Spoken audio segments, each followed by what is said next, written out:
Video like जरूर कर लीजिए और ऐसे वीडियो लगातार फ्री में पाने के लिए चैनल को तुरंत सब्सक्राइब कर लीजिए और बेल आइकन को जरूर टैप कर लीजिए ताकि आगे भी सारे वीडियो आपको मिलते रहे। यूट्यूब में फॉलो करते हैं तो प्लीज ये वाला फ्री टेलीग्राम चैनल जरूर ज्वाइन कर लीजिएगा। सारे नोटिफिकेशन सारे अपडेट यहीं पे आते हैं, ध्यान रखिए। पेड कोर्स में इंटरेस्टेड है तो दिए गए नंबर्स पे कॉल या मैसेज करके इन्फॉर्मेशन ले सकते हैं। अदरवाइज आप गूगल प्ले स्टोर से स्टडी फॉर सिविल सर्विसेज का ऐप डाउनलोड करके भी कोर्स परचेज कर पाएंगे। चलिए आज की क्लास स्टार्ट करते हैं। आज का जो फर्स्ट क्वेश्चन है वो देखिए, पहला स्टेटमेंट है महादेव देसाई, नरहरि पारिक और डॉक्टर राजेंद्र प्रसाद 1917 के चंपारण आंदोलन से प्रत्यक्ष रूप से संबंधित थे। सेकेंड स्टेटमेंट है हिंदुस्तान समाजवादी प्रजातंत्र संघ के संस्थापक खुदीराम बोस, अजय घोष और फणींद्र नाथ घोष थे। इसका सही उत्तर होगा ऑप्शन ए, केवल पहला कथन सही है। ये जो हिंदुस्तान समाजवादी प्रजातंत्र संघ है इसके संस्थापक थे यतीन्द्र नाथ, अजय घोष और फणींद्र नाथ घोष। यहाँ पर खुदीराम बोस नहीं होंगे। सेकेंड क्वेश्चन में इनकरेक्ट ऑप्शन चूज करना है। पहला, फ्रंटियर गांधी ने महात्मा गांधी और कांग्रेस पार्टी से गुप्त रूप से कहा था कि आपने हमें भेड़ियों के सामने फेंक दिया है। सेकंड है बाबू जगजीवन राम 19 अक्टूबर 1935 को रांची में हेमंत कमीशन के सामने उपस्थित हुए थे और पहली बार दलितों के लिए मतदान के अधिकार की मांग की थी। सी है पुणे में जस्टिस पार्टी ने अपने ब्राह्मण विरोधी रुख के कारण सूबे में द्वैत शासन के प्रयोग को सफल बनाया था। और ऑप्शन डी, इनमें से कोई भी कथन गलत नहीं है। इसका राइट आंसर होगा ऑप्शन सी, क्योंकि यहाँ पर पुणे नहीं मद्रास में जस्टिस पार्टी ने अपने ब्राह्मण विरोधी रुख के कारण सूबे में द्वैत शासन के प्रयोग को सफल बनाया था। थर्ड क्वेश्चन देखिए, पहला, डी.के. कर्वे ने अपना जीवन हिंदू विधवाओं के उत्थान के लिए समर्पित कर दिया था और विधवा पुनर्विवाह संघ के सचिव बने थे। सेकेंड, 1888 में पटियाला के राजा ने प्रयागराज में भारतीय राष्ट्रीय कांग्रेस के चौथे सत्र के आयोजन में बहुत मूल्यवान सहायता प्रदान की थी। इसका सही उत्तर होगा ऑप्शन बी, केवल सेकंड स्टेटमेंट इनकरेक्ट है और पहला सही है। ठीक है, यहाँ पर ऑप्शन जरूर देख लीजिएगा। ऑप्शन में बी दिया है, बी में तो सेकंड होना चाहिए था या फर्स्ट, तो इस तरीके से कंफ्यूज हो कि आप गलत ऑप्शन ना चूज कर पाए। ठीक है, तो ऑप्शन बी में है केवल फर्स्ट, तो पहला कथन सही है, दूसरा गलत है। क्योंकि 1888 में दरभंगा के राजा थे, पटियाला के नहीं। इन्होंने इलाहाबाद या प्रयागराज में भारतीय राष्ट्रीय कांग्रेस के चौथे जो सत्र का आयोजन हुआ था उसमें महत्वपूर्ण भूमिका निभाई थी, बहुत सहायता इन्होंने प्रदान की थी और इस सत्र की जो अध्यक्षता है वो जॉर्ज यूल द्वारा की गई थी। फोर्थ क्वेश्चन देखिए, इसमें भी इनकरेक्ट ऑप्शन चूज करना है। पहला है माउंटबेटन ने पहले प्रधानमंत्री जवाहरलाल नेहरू को एक उत्कृष्ट साहस और दूरदर्शिता वाला नेता बताया था। बी है चीफ खालसा दीवान ने गदर पार्टी के क्रांतिकारी को गिरा हुआ सिख और अपराधी घोषित कर दिया था। सी है 1846 में मुदकी में ब्रिटिश ईस्ट इंडिया कंपनी और सिख साम्राज्य के बीच युद्ध हुआ था जिसमें बड़ी मुश्किल से ब्रिटिश ईस्ट इंडिया कंपनी की जीत हुई थी। और ऑप्शन डी में से कोई भी इनकरेक्ट नहीं है। राइट आंसर होगा इसमें ऑप्शन सी, क्योंकि मुदकी का युद्ध हुआ था 1845 में, ना कि 1846 में हुआ था। तो मुदकी जो है भारत का जो पंजाब राज्य इसके फिरोजपुर जिले में स्थित एक शहर है, वहाँ पर ब्रिटिश ईस्ट इंडिया कंपनी और सिख साम्राज्य के बीच ही युद्ध हुआ था।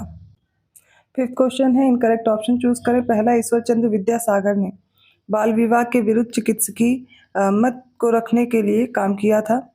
बी है स्वामी विद्यानंद 1919 से 1920 की अवधि के दौरान दरभंगा किसान आंदोलन के प्रमुख नेता थे। सी, भारत में पहला सिनेमा शो 7 जुलाई 1896 को वॉटसन होटल बॉम्बे में फ्रांस के लुमियर बंधुओं द्वारा मार्वल ऑफ द सेंचुरी के नाम से आयोजित किया गया था।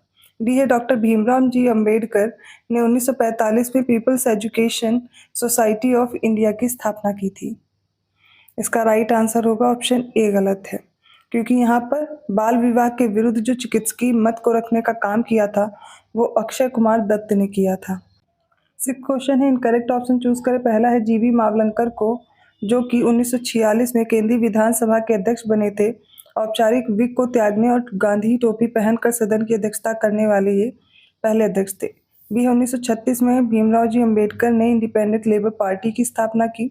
सी है 1901 में रविन्द्रनाथ टैगोर ने शांति निकेतन में एक विद्यालय प्रारंभ किया था, जो 1918 में विश्व भारती नाम से विश्वविख्यात विद्यालय परिवर्तित हो गया था। ऑप्शन डी, इसमें से कोई भी इनकरेक्ट नहीं है। राइट आंसर आप चूज करेंगे ऑप्शन डी। सेवेंथ क्वेश्चन में इनकरेक्ट ऑप्शन चूज करना। पहला, जन गण मन तथा इकबाल का गाना सारे जहां से अच्छा हिंदुस्तान हमारा, ये 15 अगस्त 1947 की आधी रात को सेंट्रल असेंबली में एम.एस. सुब्बलक्ष्मी ने गाया था। बी है डॉक्टर सैफुद्दीन किचलू ने वर्ष 1947 में कांग्रेस कमेटी की बैठक में विभाजन प्रस्ताव पारित होने को राष्ट्रवाद का संप्रदायवाद के पक्ष में समर्पण माना था। सी भारतीय स्वतंत्रता विधेयक 4 जुलाई 1947 को ब्रिटिश प्रधानमंत्री क्लेमेंट एटली द्वारा हाउस ऑफ कॉमन्स में पेश किया गया था। और ऑप्शन डी इनमें से कोई नहीं। सही उत्तर होगा ऑप्शन डी, सारे स्टेटमेंट करेक्ट है। 8th क्वेश्चन है, इनकरेक्ट ऑप्शन चूज करना है। ऑप्शन ए 14 जून 1947 को जब दिल्ली में कांग्रेस महासमिति ने भारत के विभाजन का प्रस्ताव स्वीकार किया तो कांग्रेस के अध्यक्ष आचार्य जेबी कृपलानी थे। बी है ऑपरेशन पोलो 13 सितंबर से 18 सितंबर 1948 के बीच हैदराबाद राज्य में सैन्य कार्यवाही के दौरान चलाया गया था। थर्ड है ब्रिटिश प्रधानमंत्री क्लेमेंट एटली ने 20 फरवरी 1947 को हाउस ऑफ कॉमन्स में घोषणा की थी कि जून 1948 से पहले जिम्मेदार लोगों को सत्ता हस्तांतरित करके अंग्रेज भारत छोड़ देंगे। ऑप्शन डी इनमें से कोई नहीं। सही उत्तर भी ऑप्शन डी है क्योंकि सारे कथन सही हैं। 9th क्वेश्चन देखिए, इनकरेक्ट ऑप्शन चूज करना है। ऑप्शन ए है 27 दिसंबर 1929 को कलकत्ता में प्रथम अखिल भारतीय समाजवादी युवा कांग्रेस का आयोजन हुआ। बी है वर्ष 1939 में पट्टाभी सीतारमैया कांग्रेस के अध्यक्ष पक्ष का चुनाव हार गए थे और सुभाष चंद्र बोस यहाँ पर जीत गए थे। सी वर्ष 1929 में भारत सरकार ने JH विटली की अध्यक्षता में भारतीय श्रम पर एक राज्य आयोग की नियुक्ति की घोषणा की थी। डी है 9 अगस्त 1942 को शुरू हुए भारत छोड़ो आंदोलन के दौरान महात्मा गांधी ने कहा था स्वतंत्रता हमारी पहुंच में और हमें इसे मजबूती से पकड़ना चाहिए। इसमें से जो गलत कथन है वो ऑप्शन ए है क्योंकि 27 दिसंबर 1928 को हुआ था कलकत्ता में प्रथम अखिल भारतीय समाजवादी युवा कांग्रेस का आयोजन। इस कांग्रेस की अध्यक्षता की थी पंडित जवाहरलाल नेहरू ने। 10th क्वेश्चन देखिए, निम्नलिखित में से सही विकल्प चुनना है। पहला है माउंटबेटन ने भारत के विभाजन के लिए मोहम्मद अली जिन्ना को जिम्मेदार ठहराया था। सेकंड है अगस्त 1923 में संपन्न बनारस हिंदू महासभा के अधिवेशन की अध्यक्षता पंडित मदन मोहन मालवीय द्वारा की गई थी। थर्ड है भारत की प्राचीन कला परंपराओं को पुनर्जीवित करने के लिए अवनींद्रनाथ टैगोर द्वारा Indian society of oriental art की स्थापना की गई थी। फोर्थ है एनी बेसेंट गर्मपंथियों और नरमपंथियों के बीच मेल मिलाप की मुख्य सूत्रधार थी। उपयुक्त में से कौन से कथन सही हैं? राइट आंसर होगा ऑप्शन डी, चारों कथन इसमें सही हैं।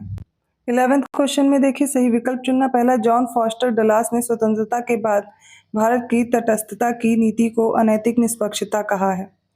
सेकंड है भारत आने वाला पहला अंग्रेजी जहाज रेड ड्रैगन था। थर्ड है भारत में ब्रिटिशों ने सबसे अधिक पूंजी का निवेश रेलवे, बैंकिंग, बीमा तथा शिपिंग पर किया था। फोर्थ है सनसेट लॉ कॉर्नवालिस द्वारा स्थापित 1793 के स्थायी बंदोबस्त अधिनियम को संदर्भित करता है।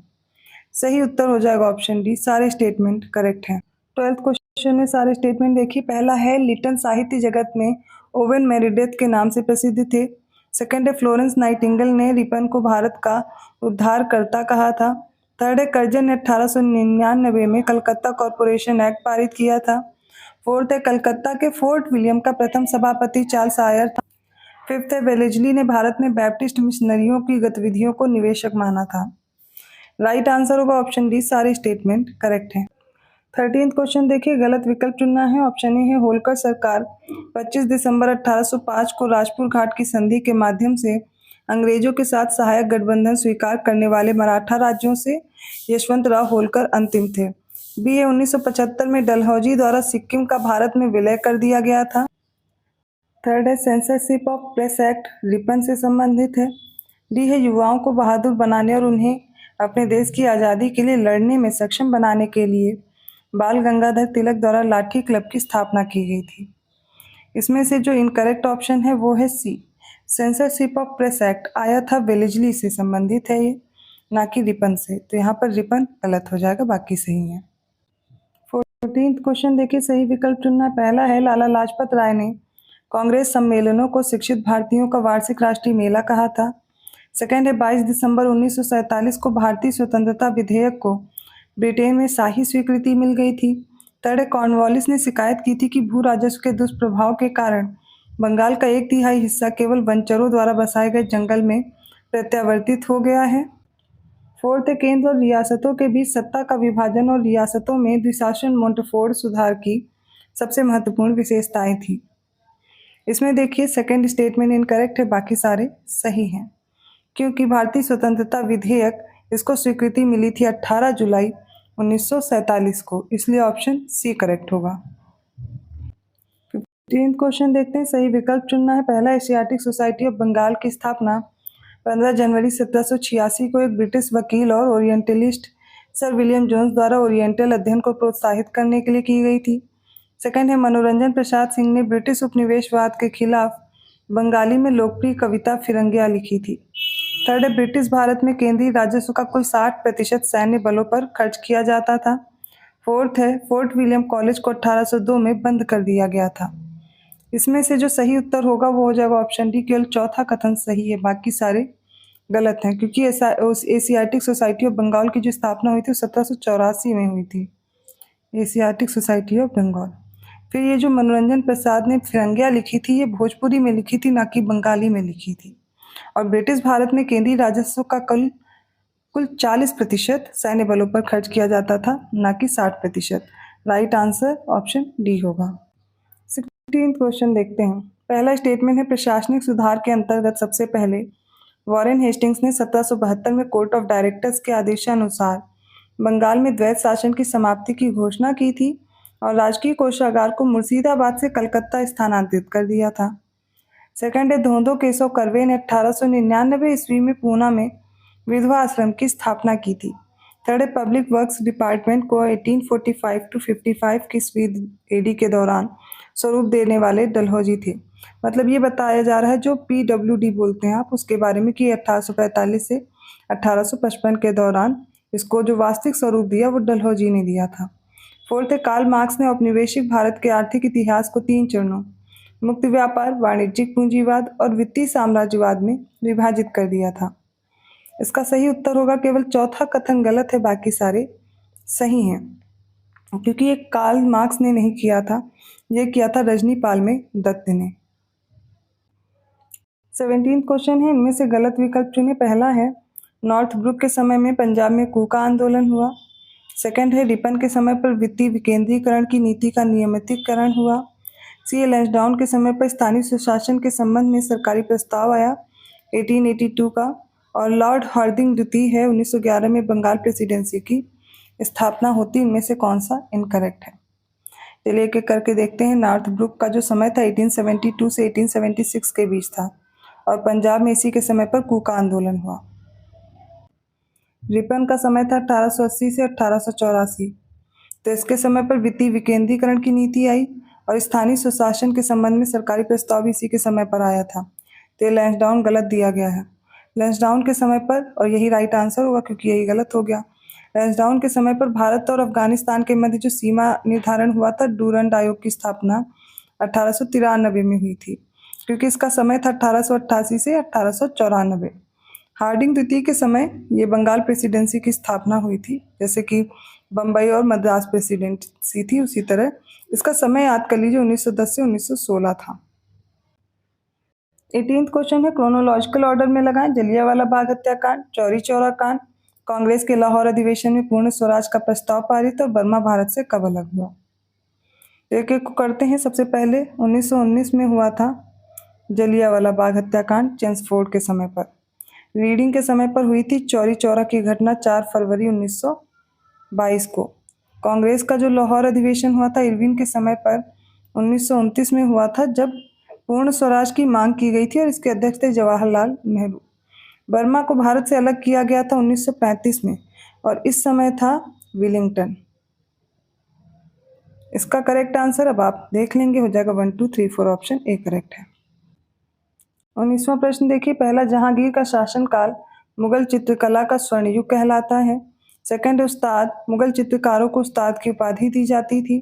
थर्ड है, टेम्पेरा विधि मुगल और राजपूत शैली की चित्रकारी होती थी वो जल रंग से चित्रित की जाती थी। फोर्थ है, औरंगजेब व वीणा वादन में निपुण था। राइट आंसर ऑप्शन डी, चारों स्टेटमेंट करेक्ट है। 20वां प्रश्न देखिए। पहला, जहांगीर एक ऐसे गायक थे जो ऐसा गाते थे कि सूफी भी मंत्रमुग्ध हो जाते थे। सेकंड है, शाहजहां को मुगल कालीन चित्रकला की सर्वश्रेष्ठ पारखी कहा जाता था। थर्ड है, दाना परदाश विधि में चित्रों में सजीवता लाने के लिए छाया और प्रकाश का प्रयोग किया जाता था। फोर्थ है, चित्रकला विभाग का गठन सबसे पहले अकबर ने किया था और अब्दुस समद को इस विभाग का प्रमुख बनाया गया था। इसका right answer option C, third और फोर्थ स्टेटमेंट सही है।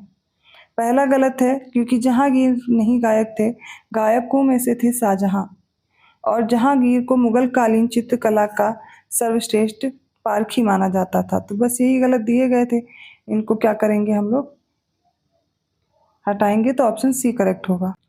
21st क्वेश्चन देखिए, पहला, अब्दुल कादिर बदायूनी ने अकबर की इच्छा के अनुरूप रामायण और महाभारत तथा कई संस्कृत कथाओं और हिंदू महाकाव्यों का फारसी में अनुवाद किया था। सेकंड है, मुगल काल को फारसी कविता का ग्रीष्मकालीन काल कहा जाता था। थर्ड है, मशरूत प्रथा मुगल साम्राज्य में मनसबदारों को दी जाने वाली एक प्रकार की सशर्त नियुक्ति थी। इसका राइट आंसर हो जाएगा ऑप्शन सी, तीनों करेक्ट है। 22nd क्वेश्चन देखिए, पहला, मुगल बादशाह जकात कर को आयात निर्यात कर के रूप में वसूलते थे। सेकंड, औरंगजेब ने अपने साम्राज्य से जजिया कर को समाप्त करने की घोषणा की थी, लेकिन अकबर ने 1679 में इसे पुनर्जीवित कर दिया था। थर्ड है, औरंगजेब ने अकबर द्वारा प्रारंभ किए गए हिंदू राजाओं के माथे पर अपने हाथ से तिलक लगाना बंद कर दिया था। इसका राइट आंसर होगा ऑप्शन ए, फर्स्ट और थर्ड करेक्ट है, दूसरा इनकरेक्ट हो जाएगा स्टेटमेंट, क्योंकि यहाँ पर आपको याद रखना है जो अकबर ने यहाँ पर जो जजिया कर को समाप्त करने का दिया गया है, ये औरंगजेब ने नहीं किया था, अकबर ने घोषणा की थी। इसको जीवित करने का कार्य किया था औरंगजेब ने 1679 में। अगले प्रश्न में बताना इनमें से कौन सा कथन गलत है। ऑप्शन ए, शाहजहां ने ईरानी फारसी पद्य शैली में कवि कलीम काशानी को राजकवि भी नियुक्त किया था। बी, उपनिषदों का फारसी अनुवाद शाहजहां के शासनकाल में दारा शिकोह ने सिर अकबर शीर्षक से किया था। सी, शाहजहां को अपने दोनों बेटों दारा शिकोह और औरंगजेब को जहांगीर के पास जमानत के तौर पर रखना पड़ा था। फिर ऑप्शन डी है, शाहजहां के समय में बीकानेर में उत्तराधिकार का विवाद उत्पन्न हो गया था। इसमें से जो इनकरेक्ट ऑप्शन है वो डी है, क्योंकि यहाँ पर हो जाएगा जैसलमेर। ठीक है, शाहजहां के समय में जैसलमेर में उत्तराधिकार का विवाद उत्पन्न हो गया था। बाकी सारे स्टेटमेंट करेक्ट दिए गए हैं। 24th क्वेश्चन, एक तरफ लिस्ट 1 है जिसमें कुछ मुगल शासक हैं और उनके शासन काल दिए गए हैं। जैसे सबसे पहले मैच करना अकबर का शासनकाल, ये था 1556 से 1605। जहांगीर का था 1605 से 1627। उसके बाद शाहजहां का था 1628 से 1658 और औरंगजेब का था 1658 से 1707। राइट आंसर हो जाएगा ऑप्शन ए। 25th क्वेश्चन देखिए, पहला, मोहम्मद बिन तुगलक के सिक्कों पर तख्तगाह दिल्ली और तख्तगाह ए दौलताबाद लिखा हुआ मिलता है। सेकंड है, इल्तुतमिश के सिक्कों पर पहली बार बगदाद के अब्बासिद खलीफा अल मुस्तानसिर बिल्लाह को उल्लेख मिलता है इनके बारे में। थर्ड है, महमूद गजनवी भारतीय शैली में सिक्के जारी करने वाला पहला मुस्लिम शासक था। इसका सही उत्तर हो जाएगा ऑप्शन सी, तीनों स्टेटमेंट करेक्ट है। 26th क्वेश्चन देखिए, पहला, सल्तनत काल में सबसे बड़ा साम्राज्य मोहम्मद बिन तुगलक का था। सेकंड है, 1303 ईस्वी में अलाउद्दीन खिलजी द्वारा निर्मित सिरी को दूसरी दिल्ली के नाम से जाना जाता था। थर्ड, 14वीं शताब्दी के सरबन शिलालेख में दिल्ली के इतिहास के साथ साथ दिल्ली के सुल्तानों को तुरुस्क कहकर संबोधित किया गया है। फोर्थ, 13वीं शताब्दी के पालम बावली शिलालेख में दिल्ली को उधारा नामक व्यक्ति द्वारा बसाया हुआ बताया गया है। राइट आंसर हो जाएगा ऑप्शन डी, चारों स्टेटमेंट सही हैं। 27th क्वेश्चन में पहला है, चीनी यात्री ह्वेनसांग ने 629 से 644 ईस्वी के दौरान भारत का दौरा किया था। सेकंड है, हर्ष का समकालीन वल्लभी राजा ध्रुवसेन द्वितीय था। थर्ड है, हर्षवर्धन के साम्राज्य की राजधानी मूलतः कन्नौज थी, परंतु उसने इसे थानेश्वर स्थानांतरित कर दिया था। इसका राइट आंसर हो जाएगा ऑप्शन ए, पहला और दूसरा स्टेटमेंट सही है, तीसरा गलत है, क्योंकि यहाँ पर जो इनकी राजधानी थी मूलतः थानेश्वर थी और इन्होंने स्थानांतरित कहाँ की थी, तो कन्नौज कर दी थी। बस यही गलत दिया गया है। नर्मदा नदी उनके साम्राज्य की दक्षिणी सीमा हुआ करती थी। हर्ष का समकालीन था वल्लभी राजा ध्रुवसेन द्वितीय और हर्ष ने उसे हरा दिया था, लेकिन बाद में अपनी पुत्री का विवाह उससे कर दिया था। अगला प्रश्न देखिए, सही विकल्प चुनना। पहला, चोल प्रशासन की मुख्य विशेषता स्वायत्त शासी ग्राम प्रशासन थी। सेकंड है, गुप्त काल में भूमि अभिलेख या आलेखों को सुरक्षित रखने के लिए नियुक्त अधिकारी को कार्णिक कहा जाता था। थर्ड है, राजशेखर ने नर्मदा नदी को आर्यवर्त और दक्षिणापथ को विभाजित करने वाली रेखा माना है। फोर्थ है, सौगौरा अभिलेख उत्तर प्रदेश के गोरखपुर में स्थित है। राइट आंसर होगा ऑप्शन डी, सारे करेक्ट हैं। 29वां क्वेश्चन है, पहला है भुगतान संतुलन में घाटे को सुधारने के लिए आयात नियंत्रण, निर्यात प्रोत्साहन, विदेशी मुद्रा नियंत्रण और अवमूल्यन को उपाय के रूप में उपयोग किया जा सकता है। सेकंड है भुगतान संतुलन में किसी विशेष देश के निवासियों द्वारा एक विशेष समय अवधि में शेष विश्व के साथ किए गए लेन देन शामिल होते हैं। इसका राइट आंसर ऑप्शन सी, दोनों करेक्ट है। अगला प्रश्न देखिए, पहला कथन है अपूर्ण प्रतियोगिता तथा बाह्यताएं को बाजार की विफलता का कारण कहा जा सकता है। सेकंड है राजकोषीय घाटा सरकार के कुल व्यय और उसके कुल राजस्व के बीच के अंतर को दर्शाता है। थर्ड है प्रतिस्पर्धा विधेयक 2022 का उद्देश्य प्रतिस्पर्धा अधिनियम 2002 में संशोधन करना है जो कॉर्पोरेट मामलों के मंत्रालय के दायरे में आता है। राइट आंसर ऑप्शन सी, तीनों करेक्ट हैं। 31 क्वेश्चन में गलत विकल्प चुनना है। Option A John Maynard Keynes के अनुसार किसी देश में रोजगार की मात्रा वस्तुओं और सेवाओं के लिए लोगों की प्रभावी मांग के स्तर पर निर्भर करती है। सेकंड है the general theory of employment, interest and money, John Maynard Keynes के द्वारा लिखित 1936 में प्रकाशित आर्थिक सिद्धांत का एक मौलिक कार्य है। सी है जॉन मेनॉर्ड कीन्स ने बचत के विरोधाभास की अवधारणा को प्रस्तुत किया था। ऑप्शन डी इनमें से कोई भी कथन गलत नहीं है। सही उत्तर हो जाएगा ऑप्शन डी। 32वां क्वेश्चन है, पहला कथन है केंद्र सरकार ने भारत की कर प्रणाली में सुधार के लिए एजेंडा तैयार करने के लिए 1991 में प्रोफेसर राजा चिलैया के नेतृत्व में एक कर सुधार समिति नियुक्त की थी। सेकंड है तरलता समायोजन सुविधा बैंकिंग प्रणाली में तरलता का प्रबंधन करने के लिए आरबीआई द्वारा उपयोग किया जाने वाला एक मौद्रिक नीति उपकरण नरसिम्हम समिति की सिफारिश पर वर्ष 2002 में अपनाया गया था। इसका सही उत्तर होगा ऑप्शन बी, पहला कथन सही है। दूसरा इसलिए गलत है क्योंकि यहाँ पर जो डेट है वो इनकरेक्ट दे दी गई, ये होगी 2000 में अपनाया गया था। 33 क्वेश्चन में इनकरेक्ट ऑप्शन चूज करना है। ऑप्शन ए विनिर्माण उद्योग ने 1991 की नई आर्थिक नीति के बाद से भारतीय अर्थव्यवस्था के विस्तार का नेतृत्व किया था। सेकंड है नरसिम्हम समिति की सिफारिश पर 1992 में भारतीय प्रतिभूति और विनिमय बोर्ड को वैधानिक मान्यता दी गई थी। सी है गुन्नार मिर्डल ने 1968 में Asian drama and inquiry in the poverty of nations प्रकाशित की थी। ऑप्शन डी है इनमें से कोई नहीं। इसका राइट आंसर होगा ऑप्शन ए, गलत है क्योंकि विनिर्माण उद्योग नहीं सेवा उद्योग ने 1991 की नई आर्थिक नीति के बाद से भारतीय अर्थव्यवस्था के विस्तार का नेतृत्व किया था। अगला प्रश्न देखते हैं, गलत विकल्प चुनना है। पहला अमर सेन द्वारा एक प्रसिद्ध पुस्तक लिखी गई है, उसका नाम है poverty and famines an essay on entitlement and deprivation, ये इन्होंने लिखी है।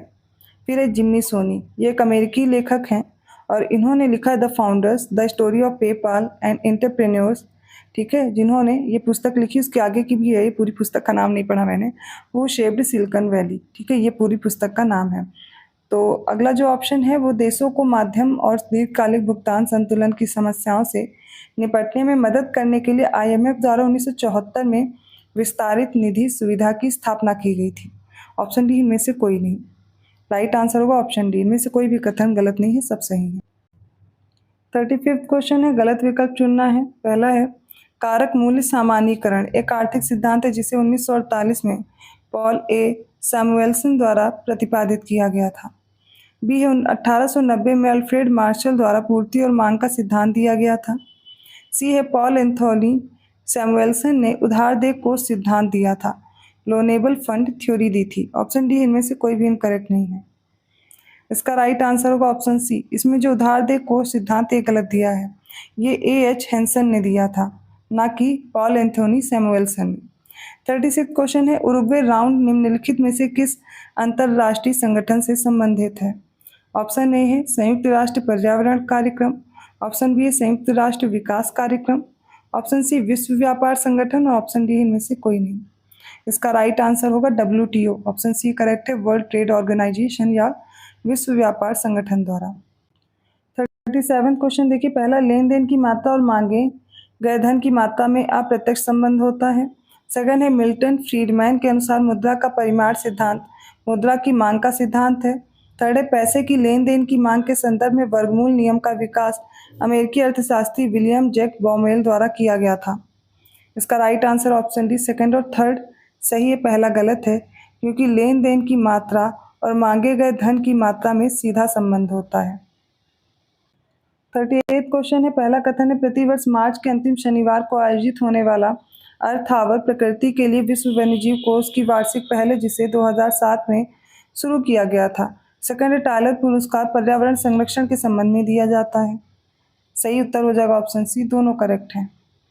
39 क्वेश्चन देखिए, निम्नलिखित कथनों पर विचार करें। पहला, इंग्लैंड में जुलाई 2022 में लिसेस्टर क्रिकेट ग्राउंड का नाम भारत के दिग्गज क्रिकेटर सुनील गावस्कर के नाम पर रखा गया।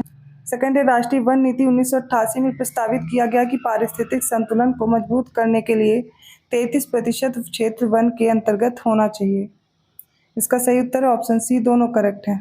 40वां प्रश्न देखिए, पहला कथन है, संघाई सहयोग संगठन एक अंतर सरकारी संगठन है जिसकी स्थापना 15 जून 2001 को संघाई में की गई थी। सेकंड है, संघाई सहयोग संगठन का मुख्यालय बीजिंग चीन में है। इसका सही उत्तर हो जाएगा ऑप्शन सी, दोनों करेक्ट है। 41वां क्वेश्चन है, निम्नलिखित कथनों पर विचार करें। पहला, भारतीय पशु कल्याण बोर्ड की स्थापना 1962 में पशु क्रूरता निवारण अधिनियम 1960 संख्या 59 सन 1960 की धारा 4 के तहत की गई थी। सेकंड है, संयुक्त राष्ट्र महासभा ने 28 जुलाई 2022 को स्वच्छ, स्वस्थ और टिकाऊ पर्यावरण के अधिकार को मानव अधिकार के रूप में मान्यता देने का एक प्रस्ताव पारित किया था। इसका राइट आंसर होगा ऑप्शन सी, दोनों करेक्ट है।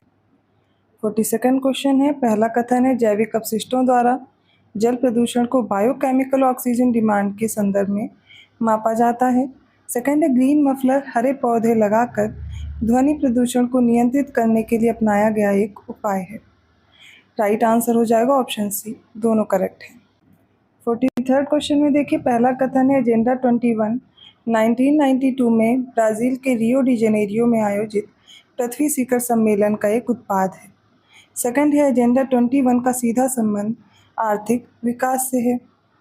करेक्ट आंसर होगा ऑप्शन बी, केवल फर्स्ट स्टेटमेंट करेक्ट है, सेकंड इनकरेक्ट है, क्योंकि एजेंडा 21 रिलेटेड है सस्टेनेबल डेवलपमेंट से, अर्थात सतत विकास से। 44वां क्वेश्चन देखिए, निम्नलिखित कथनों पर विचार करें। पहला है, अप्रैल 2021 में ग्लोबल वार्मिंग को सीमित करने के लिए नेट शून्य कार्बन उत्सर्जन लक्ष्य हासिल करने के लिए कनाडा नए नेट जीरो प्रोड्यूसर्स फोरम का हिस्सा बन गया था। सेकंड है, कनाडा के अलावा यूएसए, सऊदी अरब, नॉर्वे तथा Qatar net zero producers forum के सदस्य हैं। इस क्वेश्चन का राइट आंसर हो जाएगा option A, second statement correct है। पहला इनकरेक्ट है, क्योंकि यहाँ पर कनाडा नहीं सऊदी अरब होगा, और सऊदी अरब के अलावा ही यहाँ पर कनाडा, यूएसए, नॉर्वे, कतर ये नेट ज़ीरो प्रोड्यूसर फोरम के सदस्य हैं पहले से। तो यहाँ पर राइट आंसर ऑप्शन है, दूसरा स्टेटमेंट करेक्ट है। लेकिन अगर लिखने के पर्पज से देखा जाए तो यहाँ पर होना चाहिए था कनाडा की जगह सऊदी अरब के अलावा। इस तरीके से इनमें से कोई भी कथन सही नहीं होता, बट यहाँ पर आपको याद रखना, इसलिए मैंने बता दिया इसमें जितने भी सदस्य हैं उनके बारे में। 45वां क्वेश्चन देखिए, पहला है, भारतीय कृषि अनुसंधान परिषद नई दिल्ली में। सेकंड है, केंद्रीय भालू अनुसंधान संस्थान शिमला में। थर्ड है, भारतीय गन्ना अनुसंधान संस्थान लखनऊ में। फोर्थ है, केंद्रीय कॉफ़ी अनुसंधान संस्थान चिकमंगलुरु में है। इसका करेक्ट आंसर हो जाएगा ऑप्शन डी, सारे करेक्ट हैं। अब इस प्रश्न में बताना है कौन सा विकल्प गलत है। पहला विकल्प देखिए, हवा में तैरते हुए श्वसनीय सूक्ष्म कणों का आकार 5 माइक्रोन से कम होता है। बी है, आर्जीमोन के बीज का उपयोग आमतौर पर सरसों के बीज में मिलावट के रूप में किया जाता है। सी, अंतर्राष्ट्रीय प्रकृति संरक्षण संघ की परिभाषा के अनुसार कोई प्रजाति तब विलुप्त मानी जाती जब वह 50 वर्षों तक अपने प्रकृति आवास में न देखी गई हो। ऑप्शन डी इनमें से कोई नहीं। राइट आंसर हो जाएगा option D.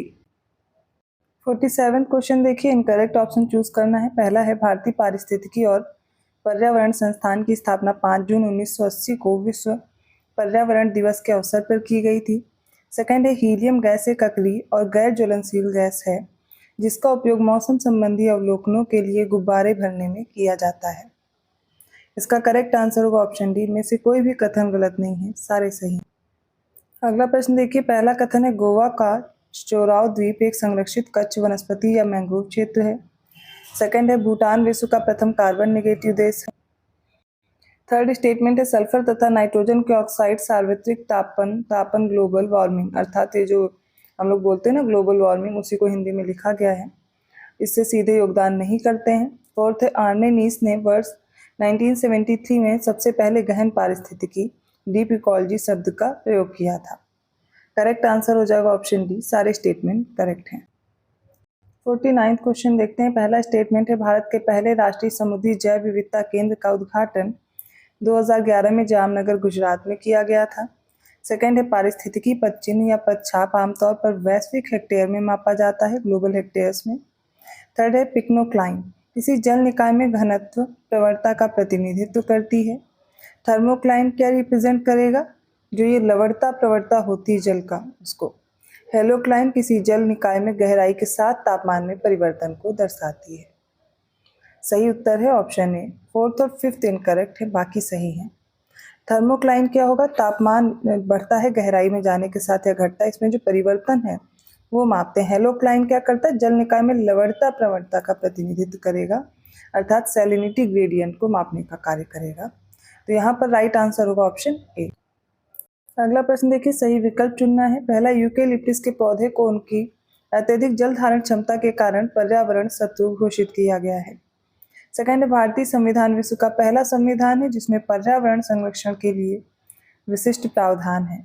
Third, Indira Gandhi वन्य जीव संरक्षण पुरस्कार वन्य जीव संरक्षण के लिए देश का सर्वश्रेष्ठ पुरस्कार है।